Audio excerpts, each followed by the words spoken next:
तो hello guys, तो welcome back to my channel BTech Sharma. दो ऐसे स्मार्टफोन कंपेयर करने वाला हूँ इस वीडियो में। सबसे इस यहाँ पे है कि पोको की तरफ से पोको X3 Pro बजट है ऑलमोस्ट 20,000 के बजट में आपको 8GB प्लस 120GB का वेरिएंट आपको देखने को मिलता है। ये भी मार्केट में काफ़ी हद तक लोगों को इम्प्रेसिव कर रहा है। लेकिन रेडमी के तरफ से भी रेडमी नोट 10 प्रो, इसका बजट की बात करो, ये भी ऑलमोस्ट 20,000 के बजट में 8GB प्लस 120GB वेरिएंट हमारे मार्केट में देखने को मिलता है। ये भी प्रो और ये भी प्रो। ये भी MI UI 11 out of the box हमको देखने को मिलता है। ये भी MI UI 11 out of the box हमारे लिए नज़र आता है। तो इन दोनों में से हम कौन सा स्मार्टफोन खरीदेंगे?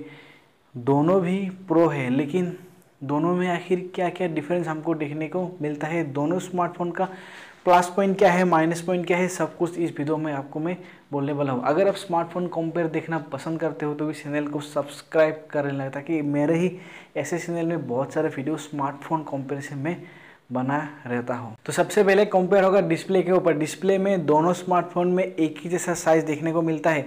दोनों का सिमिलरिटी ये है कि 6.67 इंच का फुल HD डिस्प्ले पैनल हमको देखने को मिलता है, और उसका सिमिलरिटी है कि उसका PPI पिक्सल डेंसिटी है 395 बस और इसका स्क्रीन एस्पेक्ट रेशियो है 20:9 और डिस्प्ले रेजोल्यूशन है 1080x2400। ये सारे चीज़ दोनों स्मार्टफोन में इक्वल हमारे लिए नज़र आता है। डिफरेंट क्या है, ध्यान से सुनिए। पोको X3 Pro ये वाले स्मार्टफोन में हमको गोरिल्ला ग्लास V6 का प्रोटेक्शन हमको देखने को मिलता है, लेकिन Redmi Note 10 Pro यहाँ पे गोरिल्ला ग्लास V5 का प्रोटेक्शन हमको देखने को मिलता है। यह है गोरिल्ला ग्लास V6 और ये V5।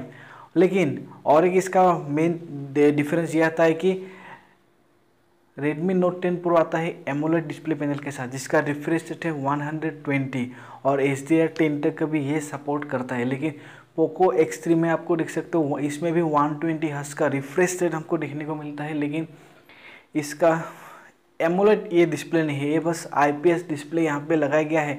लेकिन यहाँ पे भी HDR10 का सपोर्ट है और रिफ्रेश रेट की बात करो 120 हर्ट्ज का रिफ्रेश रेट हमको देखने को मिलता है। गेमिंग ऑप्टिमाइजेशन के लिए refresh rate 120 hertz, maximum refresh rate दोनों में हमको देखने को मिलता है। लेकिन आखिर कौन सा ज़्यादा विनर होगा? तो सुपर ये जो एमोलेड डिस्प्ले पैनल है ना, इसका कलर वाइब्रेंट ज़्यादा हमारे लिए प्रीफर करता है। ताकि लेकिन दोनों एक साथ देखूंगा तो 99% सिमिलरिटी एक ही जैसा होगा, लेकिन 1% ज़्यादा plus point Redmi Note 10 Pro का डिस्प्ले बाजी मार लेता है एमोलेड डिस्प्ले के साथ। ये भी आप लोग याद रखना है। बारी है दोनों स्मार्टफोन का गेमिंग कॉम्पोजिशन के बारे में। तो गेमिंग के लिए दोनों स्मार्टफोन आपके लिए बेस्ट है, लेकिन दोनों में गेमिंग के लिए सबसे ज़रूरी होते हैं दोनों का चिपसेट परफॉर्मेंस। दोनों का चिपसेट अलग अलग है। Qualcomm Snapdragon 860 Poco X3 Pro में हमारे लिए नज़र आता है, जिसका इसका जो गेमिंग का एंट्री लेवल होगा ना, वाव, इट्स ए वाव। 20,000 के बजट में इससे बेहतर गेमिंग स्मार्टफोन आज के तारीख में मार्केट में अवेलेबल है ही नहीं। ये एकदम लिख लो, पोको X3 Pro आज के तारीख में गेमिंग के लिए सबसे बेस्ट है अंडर 20,000 में। दोबारा कहा, याद रखना, क्योंकि यहाँ पे है जो इसका ग्राफिक्स की बात करूँ Adreno 640 है। ये PUBG के लिए आप मस्त टेंशन मुक्त होके ये वाला स्मार्टफोन में आप गेम आप खेल कर आनंद ले पाएँ, क्योंकि यहाँ पे जो कायरो जो इसका चिपसेट का कायरो प्रोसेसर होगा ना, 485 वाला ये क्लॉक स्पीड से रन करता है। अभी बात करें Redmi Note 10 Pro की बात करें, यहाँ पे भी क्वालकॉम स्नैपड्रैगन 732G वाला चिपसेट यहाँ पे नजर आता है, जिसका फैब्रिकेशन स्कोर है 8nm, यहाँ पे 7nm। तो यहाँ पे भी Adreno 618 के साथ ग्राफिक्स हमको देखने को मिलता है, जो काफ़ी हद तक इम्प्रेसिव है। लेकिन इससे बेहतर ये हमारे लिए ग्राफिक्स हमारे लिए ज़्यादा ऑप्टिमाइजेशन ज़्यादा तेज़ी से करेगा, क्योंकि यहाँ पे ये भी ऑक्टा कोर बेस्ड है, ये भी ऑक्टा कोर बेस्ड है। लेकिन जो इसका ऑक्टा कोर के अंदर जो ये क्लॉक स्पीड रहेगा ना, ये भी है कायरो, ये भी है कायरो, लेकिन यहाँ पे है 480 कायरो और लेकिन यहाँ पे है 485 कायरो। और ग्राफिक्स की बात करूँ, यहाँ पे है 618 और यहाँ पे भी है 640। डिफरेंस आपको मिल रहा है ना। तो यहाँ पे पोको X3 Pro में क्वालकॉम स्नैपड्रैगन 860 के दौरान अब अगर पबजी खेलते हो तो पबजी में आप स्मूथ के साथ एक्सट्रीम अल्ट्रा एचडी तक यहाँ पे सपोर्ट हमको देखने को मिलता है। लेकिन यहाँ पे सिर्फ यूएसडी या फिर हाई सेटिंग के मतलब गेमिंग के लिए इतना आपको कन्फ्यूजन नहीं होना है। अगर आप गेम खेलने के लिए 20,000 में स्मार्टफोन ले रहे हैं ना, तो इसको भूल जाओ, ये ले रहा हो। ये भाई साहब बेस्ट है गेमिंग के लिए। जितना भी मैंने प्रोसेसर के बारे में कहा अभी तो आप लोग शायद समझ गए होंगे। अगर फिर भी समझ नहीं आ रहा है तो इस वीडियो कमेंट बॉक्स में आप कह सकते हो।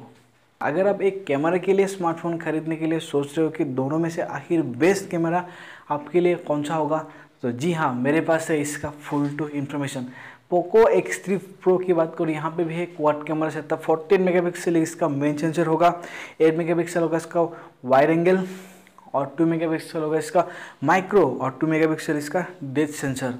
20,000 के बजट में 14 मेगापिक्सल के साथ यहाँ पे भी आपको 4K वीडियो शूटिंग 30 FPS के साथ कर पाएंगे और फुल HD आप मैक्सिमम 240 FPS के साथ ये से आप कर पाएंगे। और यहाँ पे भी इलेक्ट्रॉनिक इमेज स्टेबलाइजेशन का सुविधा पोको X3 में हमारे लिए नज़र आता है। अभी बात करेंगे Redmi Note 10 Pro। यहाँ पे देख सकते हो 108 मेगापिक्सल का कैमरा सपोर्ट यहाँ पे है।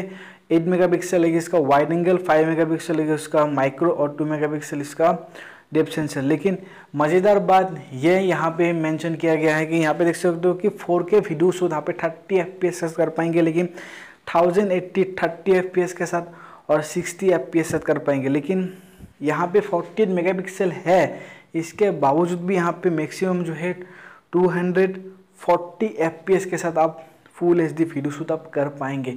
ये मुझे काफ़ी हद तक ये इम्प्रेसिव लगा जिसने ये पोको X3 ने मेंशन किया। अगर ये भी है तो कैमरे के मामले में तो वीडियो शूट के लिए ये इज़ द बेस्ट ऑप्शन। हाँ, 108 मेगापिक्सल के साथ आप मतलब फ़ोटो में काफ़ी हद तक जूमिंग इमेज कर सकते हो, कलर एक्यूरेशन सही कर सकते हो इससे।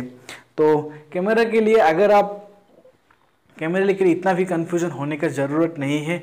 मैं आपको कह देता हूँ कि कैमरा के लिए अगर आपको जाना है तो Redmi Note 10 Pro is the best option for you. लेकिन अगर आपको यहाँ पे मैंने अभी कहा कि यहाँ पे FPS यहाँ के ज़्यादा है, लेकिन यहाँ पे 14 मेगापिक्सल सेंसर में जो इसका कलर डिटेलिंग होगा ना, वो इससे थोड़ा हल्का फुल्का माइनर हमारे लिए नज़र आता है।